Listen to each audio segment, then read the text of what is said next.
नमस्कार प्यारे मित्रों, स्वागत है आपका आपके अपने YouTube चैनल श्री राम अध्ययन मंत्रा में। मैं अनुराग छिंपा। तो साथियों, सुप्रभात के साथ एक नई शुरुआत करते हैं। आदाब, सत श्री अकाल।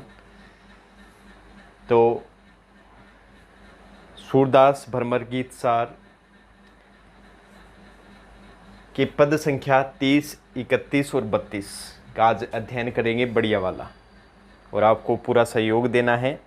समझ में तो आएगा ही आएगा, नहीं आए तो भी सीधे सीधे आप डायरेक्ट पूछ सकते हैं कमेंट करके। तो आज का विषय प्रारंभ होता है 30वां ये पद। हमते हरि कबहू न उदास, राति खवाए पिवाए अधर रस क्यों बिसरत सो बरज कुवास। तुम सो प्रेम कथा को कई बो मनहू काटिबो घास। बहिरो तान स्वाद कह जाने गुंगो बात मिठास। सुनो रे सखी बहुरी फिरिए हैं वे सुख विविध विलास। सूरदास ऊधो अब हमको भयो तेर हो मास। यहाँ तक देखते हैं मित्रों। जो पद संख्या 30 है उसमें जो श्री कृष्ण के प्रति गोपियों का घनिष्ठ प्रेम है वो साफ साफ झलक रहा है। वो उद्धव से साफ कह देती हैं, देख उद्धव, हम श्री कृष्ण से प्रेम करती हैं और उनके साथ प्रेम की लड़ाई की है, और उन्होंने हमसे 12 महीने के बाद आने का मिलने के लिए बोला था, और आज 13 मास होने को हैं, वो अभी तक नहीं लौटे हैं। लेकिन तुमने कभी जाना ही नहीं प्रेम क्या होता है, प्रेम का आपको पता ही नहीं है। फिर कुछ उदाहरणों द्वारा गोपियाँ बताती है कि देखो कैसे प्रेम है, कैसे प्रेम नहीं है। तो वही देख लेते हैं। पहले कठिन जो अर्थ हैं वो हमते मतलब हमसे, हरि का मतलब श्री कृष्ण कबहू न उदास, कभी भी उदास नहीं हुए थे। राति का मतलब होता है प्रेम पूर्वक। राति का अर्थ क्या होता है? प्रेम पूर्वक। खवाए मतलब खिलाना, पिवाए मतलब पिलाना। अधर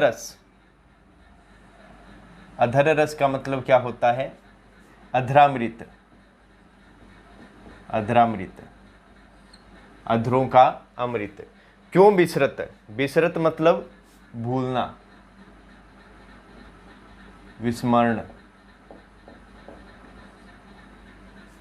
व्रज को वास, श्री कृष्ण का जो व्रज का वास है वो कैसे भुलाया जा सकता है, जब वो व्रज में रहते थे, वास करते थे। तुमसो प्रेम कथा को कईबो। तुमसो मतलब तुमसे, प्रेम का मतलब प्रेम, कथा का मतलब कहानी, को का मतलब को, कहिबो मतलब कहना, मनु मतलब मानो। क्या है? काटिबो घास काटना, और मनु आ गया तो उत्प्रेक्षा अलंकार है। जहां एक वस्तु में दूसरी वस्तु की संभावना की जाए वहां कौन सा अलंकार होता है? उत्प्रेक्षा। अब उद्धव को प्रेम की बात बताना और घास काटना एक ही बात है, कोई फायदे वाली बात नहीं है। बहिरो तान स्वाद, बहिरो का मतलब हो जाएगा बहरा, तान का अर्थ होता है तानपुरा। तानपुरे का जो स्वर होता है, कह जाने, कैसे जान पाएगा। और गुंगो है, जो गुंगा है वो बात का मिठास कैसे पता, उसे बात, जो बात है उसकी मिठास का कैसे पता चलेगा। सुनो री सखी बहुरी फिरी एहे वे सुख विविध विलास। बहुरी मतलब फिरी का मतलब फिर से हो जाएगा, एहे मतलब वे, सुख का मतलब सुख, विविध का मतलब विभिन्न प्रकार के, विलास का मतलब श्री कृष्ण के साथ किए गए विलास। बहुत प्रकार से, फिरी मतलब फिर जाएंगे, एहे मतलब ये। सूरदास उद्धव अब हमको भयो 13 मास, भयो मतलब हो गए हैं, 13 मास का मतलब 13 मास। अब इसकी व्याख्या देख लेते हैं, बढ़िया वाली। तो अब गोपियां, जब उद्धव उनको योग का संदेश दे रहे हैं, तो गोपियां कहती है कि अरे उद्धव, हमते हरि कबहू न उदास। जो श्री कृष्ण हैं, जिसे आप सखा कहते हैं, वो हमसे कभी उदास नहीं रहे हैं। हम सदैव प्रेम से मिलकर खेलते रहे हैं, प्रेम पूर्वक यहाँ व्रज में रहे हैं। हमने तो कभी श्री कृष्ण को उदास देखा नहीं। और जबकि तुम कह रहे हो कि श्री कृष्ण तो तुमसे नाराज़ है, तुम तो ये योग नहीं सीख रही और ये फलां ढीमका, ये बात हो गई। देखो उद्धव, हमने तो श्री कृष्ण के साथ प्रेम पूर्वक खाना पीना भी किया है। अरे उन्होंने तो अपने अधरामृत को हमको पिलाया है, अर्थात हमने बहुत प्रकार की क्रीड़ाएं की हैं। जब श्री कृष्ण व्रज में क्या करते थे, वास करते थे। अब तो कहाँ चले गए हैं, मथुरा चले गए हैं। और जब श्री कृष्ण व्रज में निवास करते थे तो हम विभिन्न प्रकार की क्रीड़ाएं किया करते थे, और अधरामृतों का पान भी उन्होंने हमको करवाया है। तो वो चीज़ क्यों बिसरत? अब वही चीज़ हम कैसे भुला सकती हैं, तुम ही बता दो। ये भुलाने वाली चीज़ नहीं होती है, ये कोई योग या ज्ञान नहीं है, ये प्रेम है। तुम सो प्रेम कथा को कही वो। अरे उद्धव, हम तो इतना जानते हैं कि आपसे यदि हम ये प्रेम कथा कह भी रही है ना, तो आप नहीं सुन रहे हो और आपको ना समझ में आ रही है और फायदा भी नहीं है। आपको प्रेम कथा कह दें, इसका मतलब ये है कि घास काटना ही है। घास काटना का मतलब क्या होता है? व्यर्थ में ही बातें करना है। आप ये सीधा भी कह सकते हो, व्यर्थ बातें करना, व्यर्थ की बात लगना, या व्यर्थ की बातें करना। तो ये जो हम प्रेम की बात कर रही हैं, ये आपके लिए व्यर्थ है, घास काटने के बराबर है। आपको तो कुछ पता है नहीं। बहिरो तान स्वाद कह जाने। अब तुम ही बताओ कि जो बहरा व्यक्ति होता है, क्या वो तानपुरे के स्वर का स्वाद ले सकता है? क्या वो तानपुरे के अंदर जो संगीत भरा रहता है, उसका जो स्वर होता है, जो मधुरता लिए रहता है, क्या वो बहरा सुन सकता है? क्या नहीं सुन सकता? वो उसके लिए व्यर्थ ही है। इसी प्रकार गूंगा बात मिठास, जो गूंगा व्यक्ति होता है वो कभी बात का मिठास नहीं ले सकता है, ना वो अपने मन की बात बोल सकता है। सुनेगा तो भी पता नहीं चलेगा कि वो समझ उसके आ रहा है कि नहीं आ रहा। तो वही बात आपके साथ है। सुनूरी सखी, फिर गोपियों में से एक गोपी दूसरी गोपी को कहती है कि अरे सखी सुनो, बहुरी फिरी एहें वे सुख विविध विलास। मुझे इतना मालूम है कि फिर से वही सुख, वही श्री कृष्ण के साथ किए गए विविध विलास क्या करेंगे, बहुत प्रकार से फिर से लौटेंगे, इतना मुझे यकीन है। मतलब अगाध विश्वास है कि श्री कृष्ण आएंगे और वही सुख और वही विविध विलास वापस लौटेंगे। फिर सूरदास गोपियों के माध्यम से कह रहे हैं कि अरे उद्धव, अब हमको भयो 13 मास। कि अरे उद्धव, श्री कृष्ण हमें 1 वर्ष की अवधि देकर गए थे और तब से हमको आशा है कि श्री कृष्ण आएंगी, इसलिए हम उनकी बाट देखते रहते हैं। और आज की तारीख में 13 माह हो गए हैं, फिर भी हम इंतज़ार कर रही हैं ना, और इंतज़ार करती भी रहेंगी, कह देना चाहिए श्री कृष्ण को। तो ये हो गया आपका 30वां, समझ में आया होगा। अब बात करते हैं 31 नंबर की। 13 बुरो ने कोहू माने, रस की बात मधुपनी, रस सुनु रसिक होत सो जाने। दादुर बसे निकट कमलन के, जनमन रस पहचाने। अली अनुराग उड़न मन बांध्यो, कहे सुनत नहीं काने। सरिता चले मिलन सागर को, कूल मूल द्रुम भानई। कायर बके लोहते भांजे, लरे ससुर बखाने। अब उद्धव भी खुश, यार कि इतना बढ़िया स्वर, गोपियों का इतना अच्छा प्रेम। अरे कहाँ मैं योग की बात कर रहा हूँ, लेकिन समझने वाले कहाँ हैं।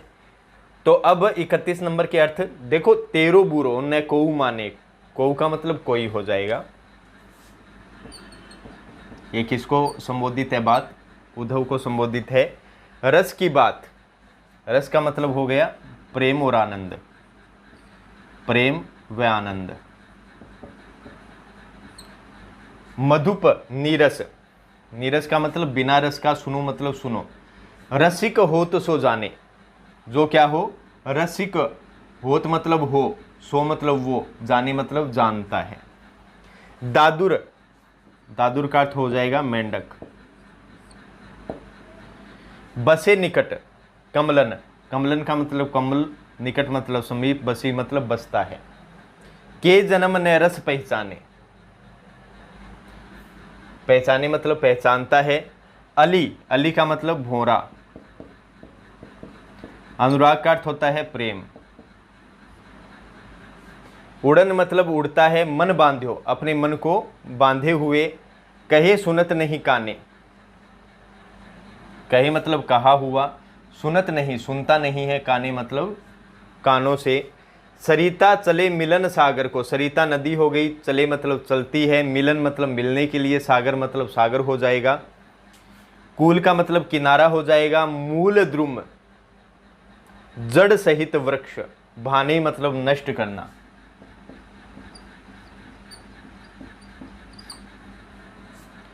कायर बके, बके मतलब व्यर्थ बोलता है। लोहे मतलब यहां तलवार हो जाएगा। ते का मतलब से, भांजे मतलब भागता है। लड़े का मतलब लड़ता है। सो मतलब वो, सूर का मतलब वीर।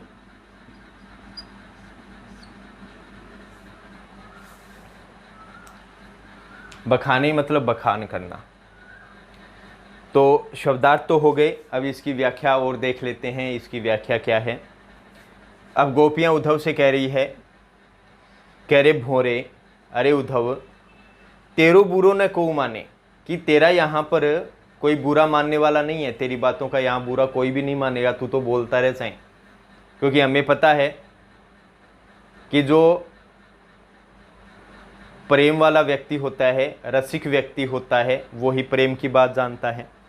अब कोई रसिक व्यक्ति योग की बात करे तब तो अलग बात है। अब तुझको तो पता ही नहीं प्रेम क्या होता है और तू ऐसी बात कर रहा है, तो तेरी गलती नहीं है। तू तो बोलता रहे, हमें कोई भी इसमें बुराई नहीं लग रही है, हमें कुछ भी बुरा नहीं लग रहा है, तू तो बोल। रस की बात मधुप नीरस सुनो, अरे नीरस मधुप सुनो मतलब सुनो, कि प्रेम या आनंद की बात तुम नहीं जानते हो, तुम्हें नहीं पता है कि प्रेम क्या होता है, आनंद क्या होता है। प्रेम और आनंद की बात तो कौन जानता है, सिर्फ जो रसिक, जो प्रेमी व्यक्ति होता है ना, वो ही क्या करता है, जानता है। और तू तो ठहरा नीरस, तू क्या जानेगा प्रेम और आनंद की बात। प्रेम आनंद की बात तो कौन जानेगा, केवल जो आनंद लेने वाला व्यक्ति होता है, रसिक व्यक्ति होता है, प्रेमी व्यक्ति होता है, वही जानता है। उदाहरण देख ले, दादुर बसे निकट कमलन के, जन्म न रस पहचाने। देखो, मेंढक और कमल दोनों का जन्म कहां होता है, तालाब में होता है।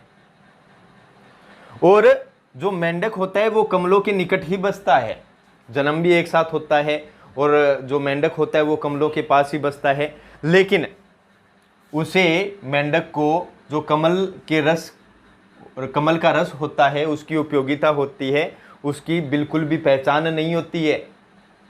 हालांकि वो पास रहता है लेकिन उसे कोई फर्क नहीं पड़ता है।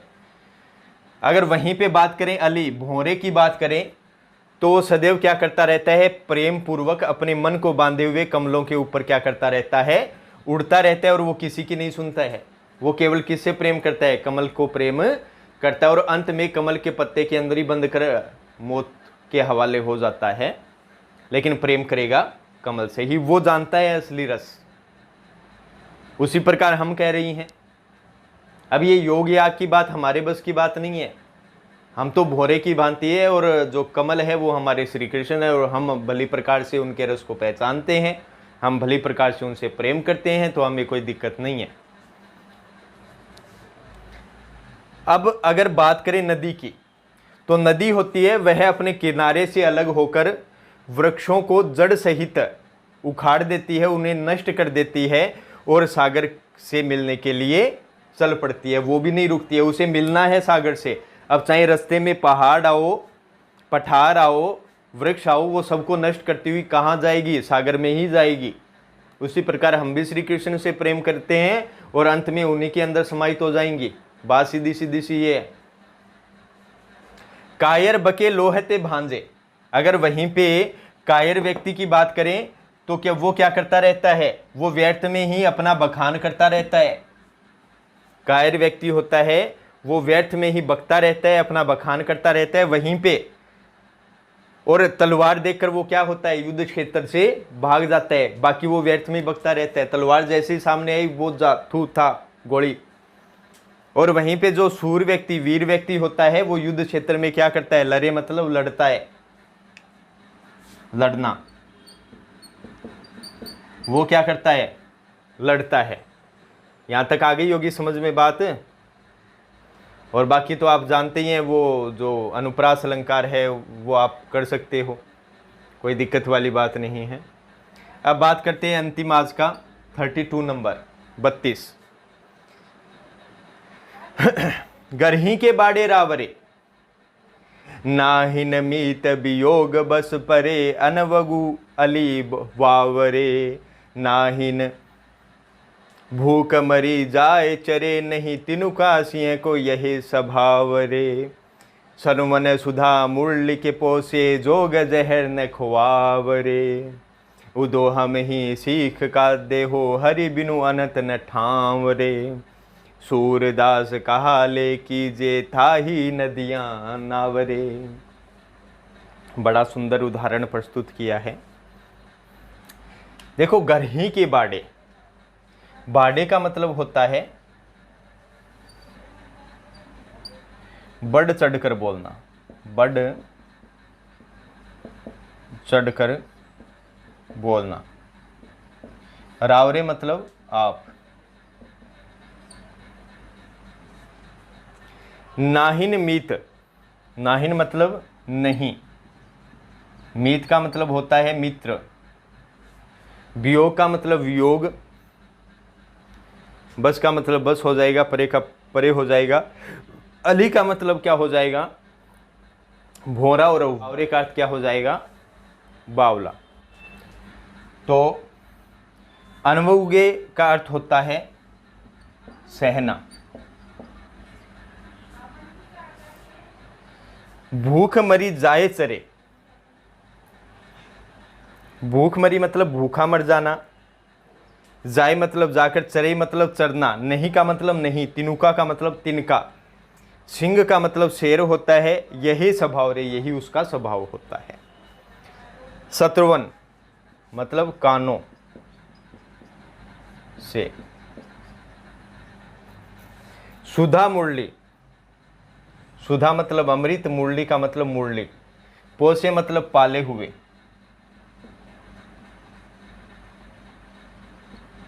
यहां कान कर लेना।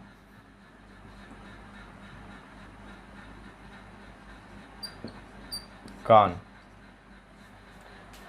जोग जहर, योग रूपी जहर, यहां रूपक अलंकार कर देना, योग रूपी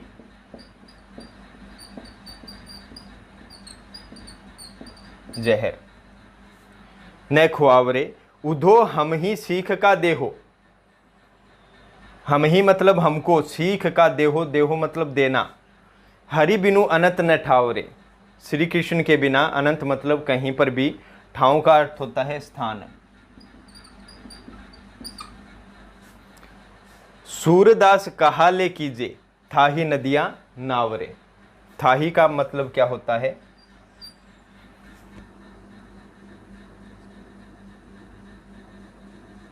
कम पानी वाली नदी, ऐसी नदी जिसमें क्या हो? पानी कम हो, पानी न हो। तो अब पूरे की व्याख्या क्या हो जाएगी 32वें की?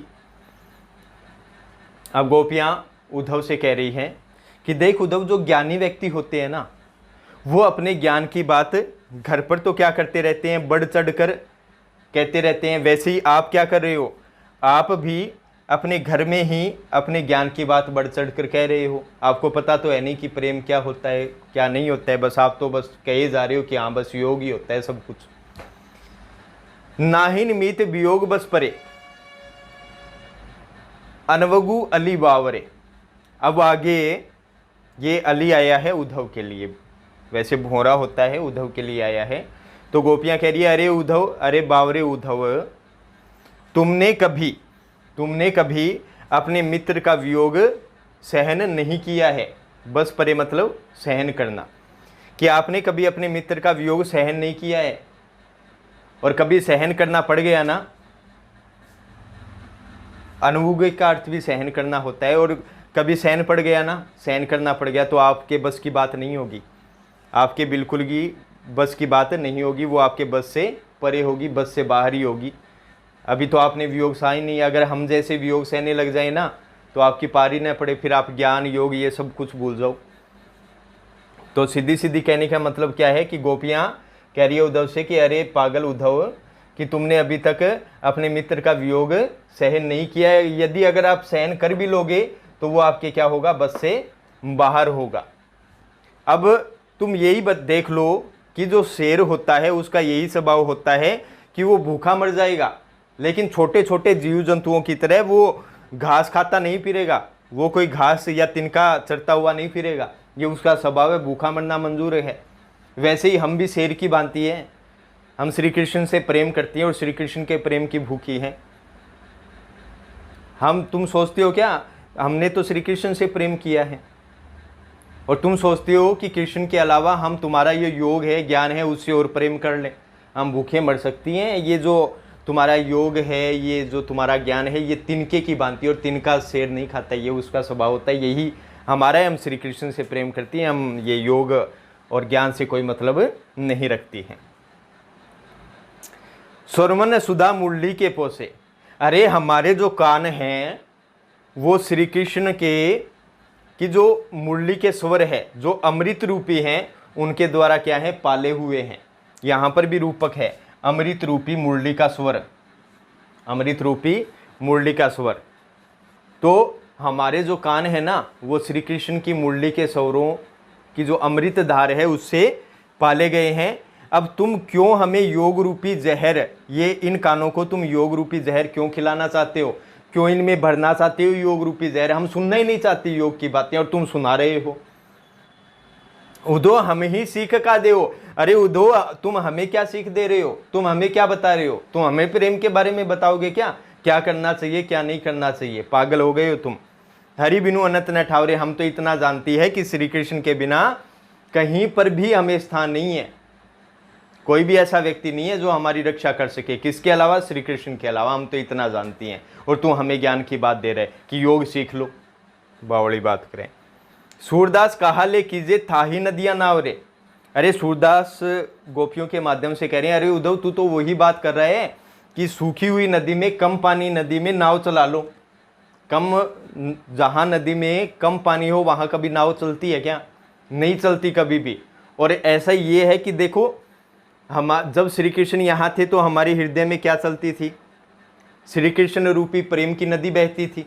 अब श्री कृष्ण जब से कहाँ गए हैं, मथुरा गए हैं, तो वो प्रेम रूपी नदी क्या है, धीरे धीरे सूख गई। और उसी सूखी हुई नदी में तुम योग रूपी नाव चलाना चाहते हो तो व्यर्थ है। कभी देखा है क्या सूखी नदी में नाव चल जाए? तो वही बात है, हमारा जो हृदय है वो प्रेम रूपी नदी अब सूख गई है श्री कृष्ण से संबंधित, और उसमें नाव चलाना व्यर्थ है, योग रूपी नाव नहीं चलेगी। तो ये हो गया आपका आज का 30वां, 31वां और 32वां पद, और भली प्रकार से समझ में आया होगा इतना मुझे यकीन है। बड़ा सरल है, अच्छे से बताया गया है। अगर वीडियो पसंद आए तो उसे ज़रूर लाइक करें और थोड़ा आगे बढ़ें, आगे बढ़ाओ, और भी आगे कार्य क्षेत्र में हम आगे लेकर आएंगे, नई नई चीज़ें नेट से संबंधित लेकर आएंगे। आगे की जो स्नातकोत्तर वाली चीज़ें हैं, स्नातक वाली चीज़ें हैं, वो भी सब चलता रहेगा, डेली चलता रहेगा, अतः अनंत चलता रहेगा। तो इसी के साथ श्री राम अध्ययन मंत्रा को विदा दीजिए। जय हिंद, जय भारत साथियों।